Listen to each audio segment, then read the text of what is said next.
Pag alam mong nadikit ka na sa kanya, tapos sa manubela, huwag galaw-galawin. Tapos 40 lang. Kung ano nagagawa mo doon kanina, yun ang hindi gagawin mo dito. Tingnan mo, sulyapan mo sa mirror mo.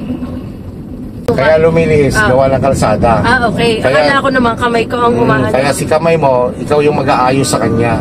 Kaya kanya nililis, hindi naman dahil yan sa sasakyan, hindi dahil sa kamay mo, kundi si kalsada.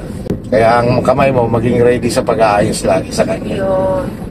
Medyo palusong ang paa, nakatambay kay brake. Yan. Para ma-maintain mo yung clearance mo doon sa tricycle. Sa nakakawin na ako dito ulit, Oo, nakakawin ka lang yan. Anticipate mo kagad yan ang paglalapit ka sa unahan mo.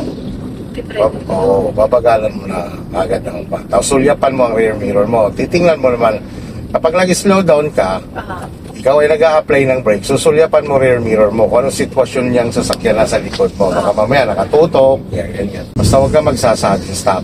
Huwag kang biglang mamimreno. Pero pwede lang, hindi nagagas. Oo, pwede na. Basta't yan nakakuha ng buwelo, kahit di mo yan gasal. Pag maramdaman mo na bagal siya, dampian mo lang ulit. Yan.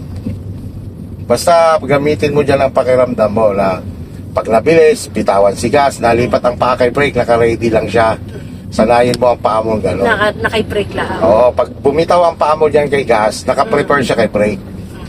Just in case magkabiglaan na tigil yung nasa unahan mo, naka-prepare ka na kay brake. Pero sa tama, nahanda siya ng hindi pinipili. Yes, gawa ng kalsada yan. Yan, nabilis siya, lalayan mo ng konti. Babangga ba ako sa tricycle? Hindi ko hindi. Boy siya Basta yan, pag naalayin mo yung sinasabi ko, yung Toyota. Yan, slow down lang, slow down. Alalay ka, pag mga ganyang sitwasyon, iwas. Yan. Yes, Pag halimbawa, mga ganyang sitwasyon, may nakaparada, may kasalubong ka, slow down ka. As a beginner, kasi yung calculation mo, hindi pa ganun ka-accurate. So, slow down ka talaga para sigurado, no? Na hindi ka sasabi. Talagang, kumbaga, i-visualize mo talaga. Yan, tulad yan, slow down, iwas ka ng konti sa kaliwa. Iwas. Yan. Balik ako ulit. Balik lang. Okay, go lang tayo. Basta't nasusulyapan mo lang yung mga side mirror mo para malaman mo yung clearance mo sa bawat gilid mo. So kapag ganito sitwasyon ng kalsada, single lane sa lubungan, much better na lamang ka sa kanan, pero huwag ka mahuhulog sa kanan. Kasi nga meron silang... Oo, kumbaga mas malaki ang clearance mo sa kaliwa kasi nandyan ang kasalubong mo.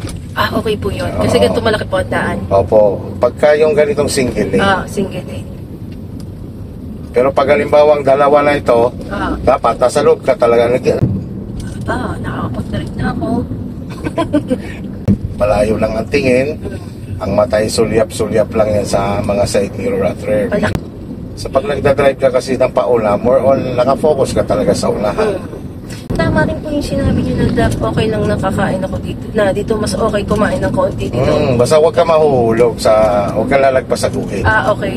Kasi okay lang na malaking clearance mo sa kaliwa.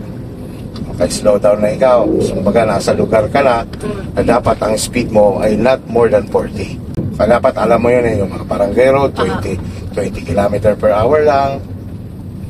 Dahil mga ganyang sitwasyon, para maging warning sila, pwede kang magbusina sa gano'n. Pwede yung ilaw.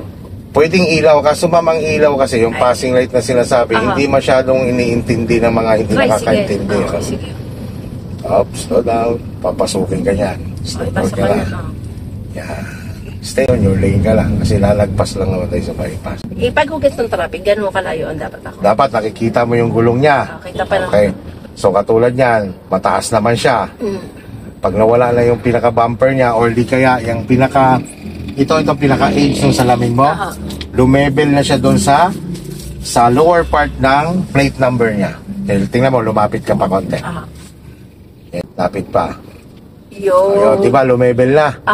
Tamang clearance Kita ko lang yung kanyang plate number. Basta't nakikita mo yung plate number niya. Pag gumagalaw na, nagmumove na gano'n, dapat nakikita mo yung gulong niya sa likod. Yan. Para pag pumareno ho siya bigla. May clearance ka. Dampi lang yan sa gas. Yan, sige, dampi lang. Yan, ang preno, ang paa mo, nakipreno na rin. Nakaabang na rin. Yan. Opo, kung didikitan kasi nakaganyan. Baka kasi siya i-manual. Malamang manual yan kasi truck. Gano'n lang. Maintain mo muna na nakikita mo yung gulong niya.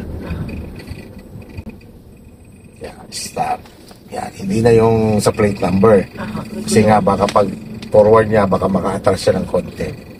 Pinalabas ko na yung kotse namin mamaya. Pwede na.